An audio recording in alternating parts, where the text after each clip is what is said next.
students, hope you all are doing well. See, previously તમારું unit 1 and chapter 1 એટલે કે introduction to cost અકાઉન્ટિંગની અંદર આપણે કોસ્ટ અકાઉન્ટને રિલેટેડ ઘણા બધા આસ્પેક્ટ્સ જે છે એ ડિસ્કસ કર્યા હતા. લાઈક ફોર એક્ઝામ્પલ કે કેવી રીતે જે છે એક કોસ્ટ અકાઉન્ટિંગ સિસ્ટમ તમે ડેવલપ કરો છો, એ સિસ્ટમની અંદર કેવા કેવા હર્ડલ્સ આવે છે, કેમ તમારે એકચ્યુઅલ વેની અંદર સિસ્ટમ જે છે એને ડેવલપ કરવી જોઈએ.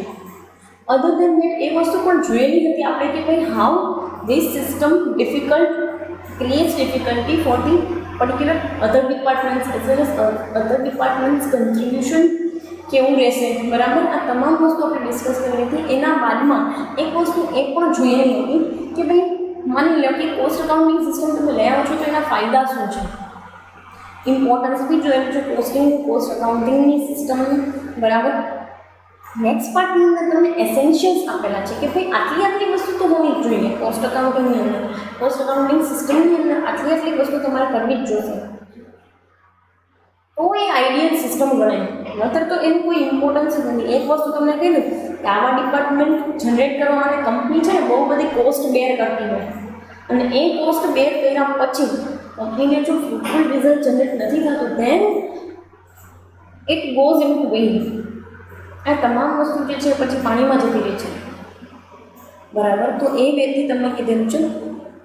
સી ચેપ્ટર 1ના પાર્ટમાં જોઈએ કે કઈ કઈ વસ્તુ એ લોકો આઈડિયલ અકાઉન્ટિંગ સિસ્ટમ તરીકે લે છે, ફાઇન, અને કેવી રીતે જે છે એ લોકો એને હેન્ડલ કરે છે. જોઈએ ફર્સ્ટ તમને કીધું છે સુટેબલ ટુ બિઝનેસ, એટલે કે એસેન્શિયલ્સ જોઈએ છે આઈડિયલ અકાઉન્ટિંગ સિસ્ટમ માટેના. તો એ પહેલાં પહેલી વસ્તુ તો એ છે કે એ બિઝનેસને માટે છે સુટેબલ હોવું જોઈએ. તો તમારો બિઝનેસ યુનિટ કોસ્ટિંગવાળો છે, કે તમે પર યુનિટ જે છે એ કોસ્ટિંગ મેઝર કરવાનો તમારો બિઝનેસ છે, અને પછી સિસ્ટમ તમે એવી ક્રિએટ કરી નાખો છો ભૂલની અંદર કે જેમાં પ્રોસેસ કોસ્ટિંગ આવે છે. Now what you will do and how you will handle this problem? So this is the thing કે બિઝનેસ માટે જે છે ને એ તમારી સિસ્ટમ સુટેબલ હોવું જોઈએ. આ વસ્તુ તમને ઇમિડિયેટ સમજાવવા પાછળનું મારો એક પર્પઝ એવી છે કે તમે એટલીસ્ટ બેઝિક માટે છે ને તમને કોઈ ડાઉટ ના રહે. Fine. So do not rush for the things or rush for particularly different kind of things કે ભાઈ આ આમ છે મેડમ, આ આવી રીતે છે, કેમ અમને આમાં કર્યું છે. તમને તમારા કોર્સ કન્ટેન્ટ કઈ છે એ તમે પોઈન્ટ્સ ડિસ્કસ એટલા માટે જ કરાવું છું, and that two in detail, બરાબર. એ પણ એવી ભાષામાં કે જે તમને ઇઝીનેસની અંદર સમજાઈ જાય. So no any kind of rocket science. Fine. First તમને કહે છે સુટેબલ ટુ બિઝનેસ. બિઝનેસ જે છે ને એને સુટેબલ હોવું જોઈએ, એટલે કે બિઝનેસ માટે મેં તમને વાત કરી એમ પર્ટિક્યુલરલી એને શૂટ કરવું જોઈએ ને. સિસ્ટમ તો એવી હોવી જોઈએ કે આપણો બિઝનેસ એવો છે કે ભાઈ પ્રોપરાઇટરશિપ છે તો ખાલી એક યુનિટ કોસ્ટિંગ પ્રોસેસ કોસ્ટિંગની વાત નથી કરતી, પણ પ્રોપરાઇટરશિપને રિલેટેડ હોય તો એ પ્રમાણે તમારું કોસ્ટ સિસ્ટમ હોય, પાર્ટનરશિપને રિલેટેડ હોય તો એ પ્રમાણે. પછી એ જોવાનું છે ને કે તમે જે કાંઈ પણ મેન્યુફેક્ચર કરો છો એનો રો મટીરિયલ ક્યાંથી આવે છે. તો એ બધી વસ્તુ જે છે એ પર્ટિક્યુલર તમારો બિઝનેસ કેવો છે ને એને સુટેબલ હોવું જોઈએ. તો તમારી કોસ્ટ એકાઉન્ટિંગની સિસ્ટમ જે છે એ આઈડિયલ સિસ્ટમ ગણે. નેક્સ્ટ તમને કીધું છે ઇકોનોમિકલ, એટલે રિઝનેબલ હોવું જોઈએ, કોસ્ટલી ના હોવું જોઈએ. પ્રિવિયસલી આપણે કઈ વસ્તુ જોઈએ તે તો સી આની અંદર તમને કીધું છે કે ઇન્વોલ્વ્સ હેવી ઇન્વેન્ટરી કોસ્ટ. તો બહુ છે ને એવી ના હોવી જોઈએ કે ભાઈ તમને એકદમ એટલી બધી કોસ્ટ લાગી તો તમને સમગ્ર ડિપાર્ટમેન્ટ જે છે કોસ્ટ જે છે કોઈ પ્રોડક્ટને લાગે એના કરતાં ડિપાર્ટમેન્ટ તમને મોંઘો પડે, ડિપાર્ટમેન્ટને મેનેજ કરવાનો મોંઘો પડે. એક વસ્તુ સમજી લે, તમે અત્યાર સુધી ઇકોનોમિકલ જે વસ્તુ ભણ્યા છો મેં તમને પ્રિવિયસલી કંઈ સમજાવેલું છું, ફરી પાછું સમજાવું છું. ઇકોનોમિકલનો મતલબ ક્યારેય સસ્તું નથી હોતું. ઇકોનોમિકલ એટલે સસ્તું નહીં, ઇકોનોમિકલ એટલે રિઝનેબલ. એવી વસ્તુ કે જે વસ્તુ માટે તમને એ પ્રાઇસ દેવા છે ને પોસાય. એટલે કોઈ વસ્તુ છે એ 20ની છે, 25ની છે, 30ની છે, 30થી વધારે એની કિંમત ના હોવી જોઈએ. તો 30 is the limit and it's economical.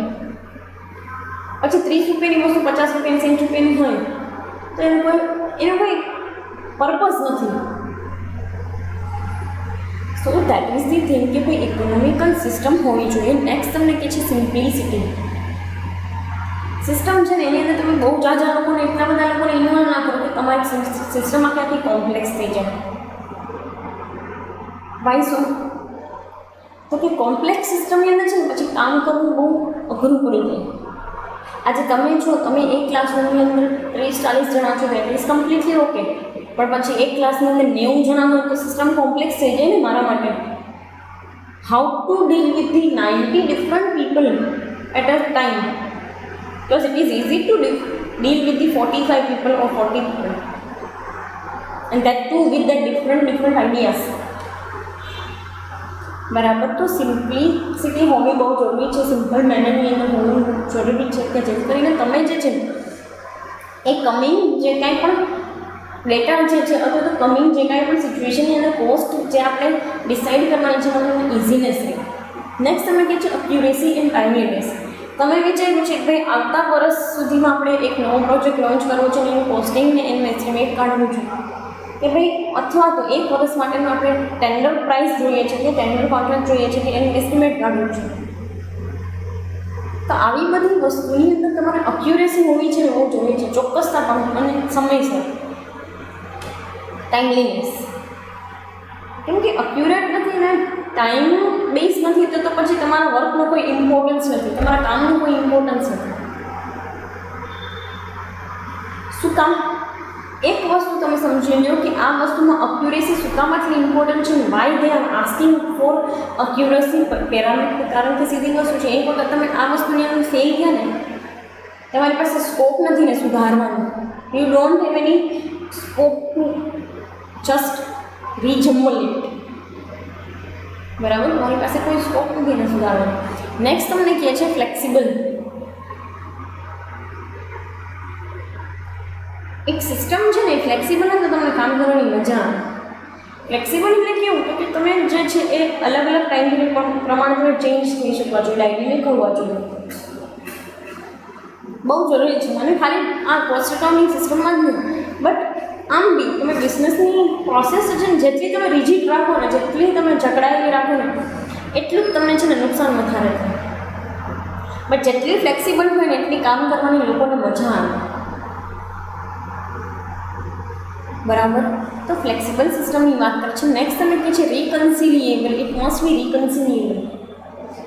એવી કોસ્ટ એકાઉન્ટિંગ સિસ્ટમ બનાવો કે જેને તમે ફાઇનાન્શિયલ સ્ટેટમેન્ટ સાથે કમ્પેર કરી શકો ઇઝી વેની અંદર. તમારું સેકન્ડ યુનિટ જે છે એ જ છે રિકન્સિલિએશન, જેના ઉપર આપણે વાત કરીશું આગળ. બટ રિકન્સિલિએશનનો સીધો સાધો મિનિંગ એવો છે કે તમે રિકન્સિડર કરી શકો એ વસ્તુને.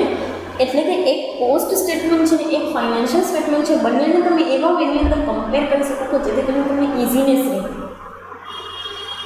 બરાબર. So that is the thing કે it must be your system or your systems outcome must be reconcilable. Fine. Next તમે કહે છે cooperation of the department. See આ વસ્તુ બહુ નીડેડ છે. જ્યાં સુધી બીજા ડિપાર્ટમેન્ટ્સ કોઓપરેટ નહીં કરે ત્યાં સુધી તમારી પાસે ડેટા જ કલેક્ટેડ નહીં રહે. ડેટા કલેક્ટેડ નથી તો how you will solve those coming problems. કેવી રીતે તમે કમિંગ પ્રોબ્લેમ્સને સોલ્વ કરી શકો?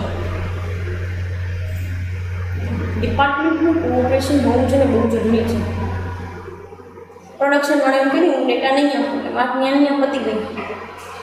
પેલો માર્કેટિંગવાળા એમ કહે કે I am not going to give any kind of data, or this is not my responsibility to give any kind of data. ત્યાં પ્રોબ્લેમ ફેસ થાય, ત્યાં પ્રોબ્લેમ આવે.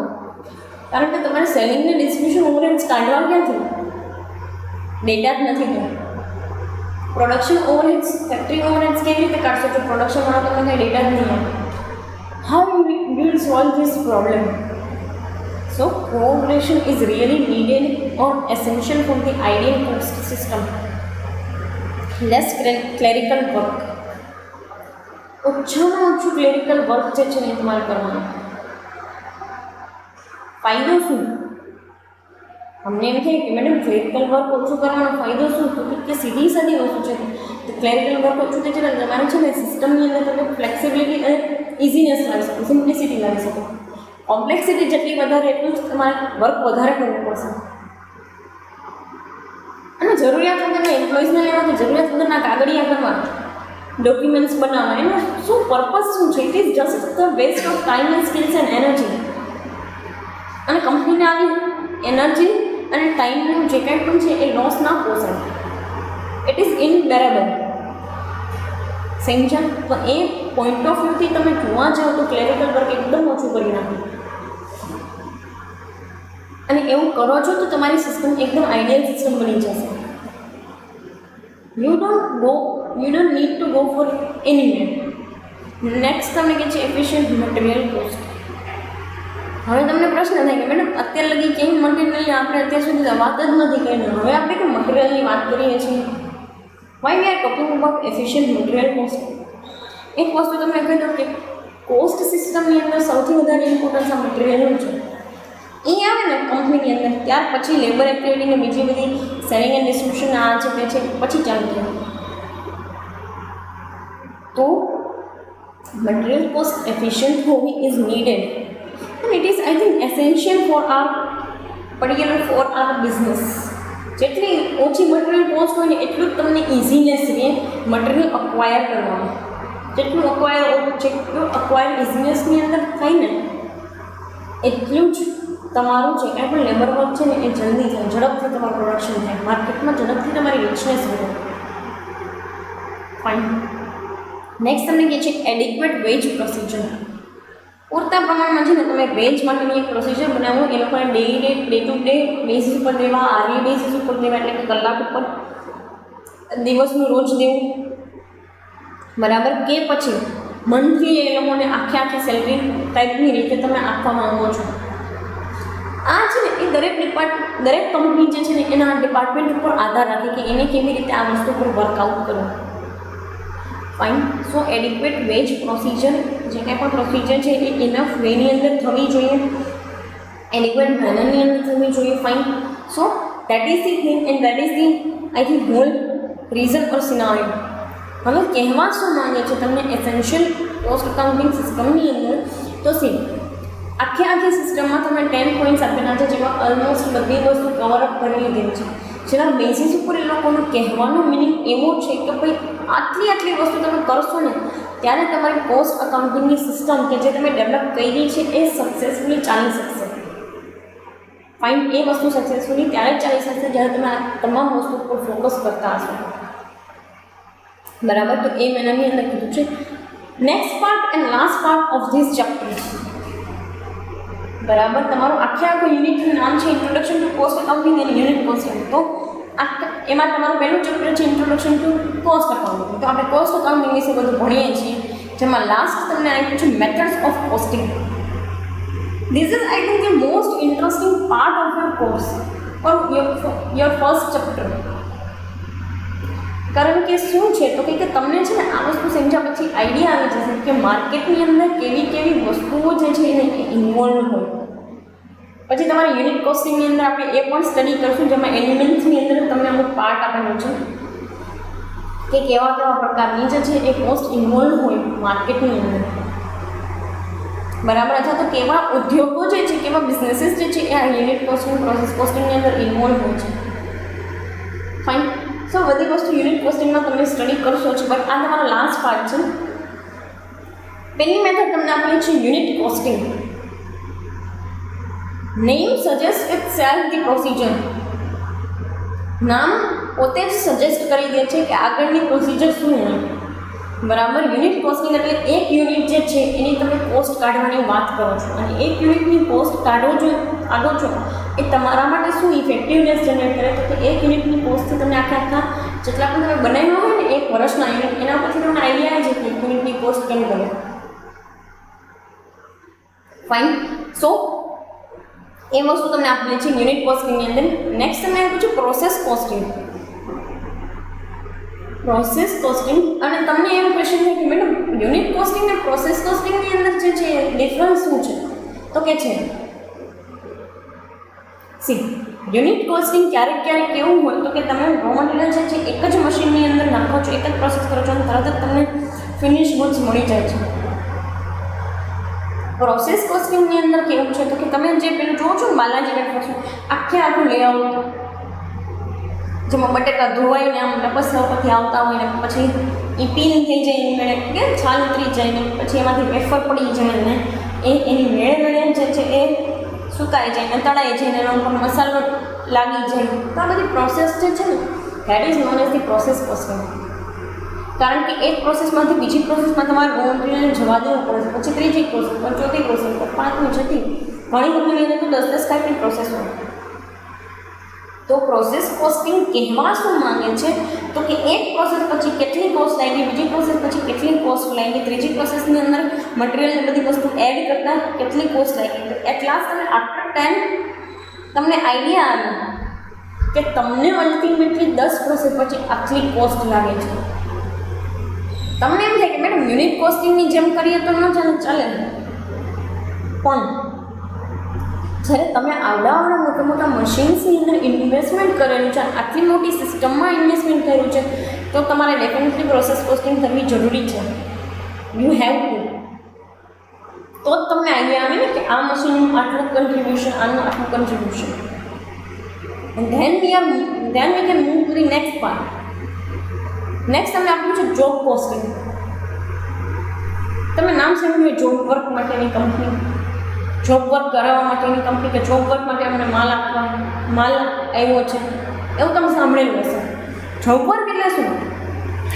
તો કે તમે એવી કંપની જોઈ હશે કે જે લોકો છે ને રો મટીરિયલ હોય ને એના પર બફિંગનું કામ કરે. બફિંગ એટલે શું? તો કે એને ફિનિશિંગ આપવાનું કામ. હા, એ અલગ વસ્તુ છે કે ફિનિશિંગ તમારે મેટમાં આપવું છે કે ગ્લોસીમાં. તો એ આ ફિનિશિંગ આપવાવાળી જે કંઈ પણ કંપની છે, અથવા તો કોઈ એક પાર્ટ બનાવવા વાળી કે જે કોઈ એક પ્રોડક્ટ બની ગઈ છે એના પર તમારે પાર્ટ જોઈન્ટ કરવો છે, તો આવું બધું કામ જે કંપની કરતી હોય ને જોબ કોસ્ટિંગ કહેવાય. આ લોકોની છે ને સિચ્યુએશન આખી અલગ હોય. એ લોકો જોબ વાઇઝ જે છે ને એ આખી કોસ્ટિંગ બનાવતા હોય કે આ જોબ વર્કનું આટલું કોસ્ટિંગ. કેમ કે સીધી વસ્તુ છે ને કે મફતમાં તો એ કામ ન કરી દે કોઈ જોબ વર્ક, તો એને કોસ્ટિંગ લાગતું હોય, પછી એ કોસ્ટિંગ લગાડી, એ કોસ્ટિંગ કરી અને એની ઉપર પ્રોફિટ લગાડીને સામેવાળાની વ્યક્તિને આપશે કે જેની પાસે જેણે એને જોબ વર્ક માટે કામ આપ્યું. And then they will earn the profit. પછી એ બેચ કોસ્ટિંગ. કંપનીની અંદર અલગ અલગ બેચની અંદર કામકાજ કરવામાં આવે ને એને બેચ કોસ્ટિંગ કહેવાય. તમે બોલ્ટ મેન્યુફેક્ચરિંગ કંપનીનું નામ સાંભળ્યું હશે. બોલ્ટ મેન્યુફેક્ચરિંગ, આ જેટલા બધા બોલ્ટ જુઓ છો એ મેન્યુફેક્ચરિંગ કંપની, એ લોકો બેચની અંદર કામ કરતા હોય. 10,000નો બેચ, 20,000નો બેચ. કેમ કે બોલ્ટ એવી વસ્તુ છે કે એની કોસ્ટ તમે કાઢો તો તમને કેટલી મોંઘી, કે તમારું ટાસ્ક કેટલું લાંબુ થાય. એની થોડી યુનિટ કોસ્ટિંગ નીકળે, પણ એ બેચ કોસ્ટિંગ નીકળ્યા પછી નીકળે. એ લોકો શું કરે તો કે એક બેચીસની કોસ્ટ કાઢીને કે 10,000 બોલ્ટ બનાવવા માટે આટલી કોસ્ટ લાગે છે, 20,000 બોલ્ટ બનાવવાથી, લાખની બેચ બનાવવાથી, આવા બધા કાગળિયા અને બોલ્ટ મેન્યુફેક્ચરિંગને એ બધી પેપર ઇન્ડસ્ટ્રી એની અંદર બેચની અંદર પ્રોડક્શન થતું હોય. નેક્સ્ટ તમને આપ્યું છે કોન્ટ્રાક્ટ કોસ્ટિંગ. જ્યારે બી કોઈ બી પાર્ટી એક કોન્ટ્રાક્ટમાં જોડાયેલી હોય અને એ કામ કરવા માટેનું જે કોસ્ટ શીટ બનાવવામાં આવે ને કોન્ટ્રાક્ટ માટેનું, એને કોન્ટ્રાક્ટ કોસ્ટિંગ કહેવાય છે. કાંઈ રોકેટ સાયન્સ નથી. બે કંપની, આજે હું તમારી કંપની છે અને હું મારી કંપની છે, આપણે બે કોન્ટ્રાક્ટમાં જોડાઈએ છીએ, એમ કહીએ છીએ કે 5 મહિના સુધી તમારા મારું કામ કરી દેવાનું છે. તો એ 5 મહિના સુધી હું જે કોસ્ટ શીટ બનાવું છું that is known as the contract costing. That's it. Next part તમને આપ્યું છે ઓપરેટિંગ કોસ્ટિંગ. હા, this is something different. Operating costing એટલે શું? તો કે કોઈ પણ વસ્તુ અને કોઈ પણ ઓપરેશન્સ માટે પર્ટિક્યુલરલી એક જે ગોલ છે ને, એક માઇન્ડ હોય કે આટલા અચીવ કરવા છે, કે આટલું પ્રોડક્શન અચીવ કરવું છે, એના માટે તમે જે કોસ્ટ લાગે એને ઓપરેટિંગ કોસ્ટિંગ. ઓપરેટિંગ કોસ્ટિંગ છે ને ઓલમોસ્ટ જોવા જાય તો બધી કંપનીને લાગતી જ હોય, કારણ કે બધા લોકો એક ગોલ સાથે કામકાજ કરતા હોય. ફાઇન. ફરી પાછું યુનિટની અંદર બી આપણે ઓપરેટિંગને જોશું, how they go with us. અહીંયા તમારું આખું જ યુનિટ 1 એનું ચેપ્ટર 1 જે છે ને એ કમ્પ્લીટ થાય છે. ચેપ્ટર 2 તમારું યુનિટ કોસ્ટિંગ છે, બરાબર? એટલે કે યુનિટ 1નું ચેપ્ટર 2 યુનિટ કોસ્ટિંગ. એની અંદર તમારે એક જે છે એ પર્ટિક્યુલર આપણે દરેક મેથડના એક ઇલસ્ટ્રેશન, એક સમ કરો. ફાઇન. 3 મેથડ્સ છે, 3 ઇલસ્ટ્રેશન અને 3 સમ. then your unit costing will be over. Fine. So further discussion આપણે યુનિટ કોસ્ટિંગમાં કરશું. અત્યારે અહીંયા સુધી રાખીએ. Thank you so much.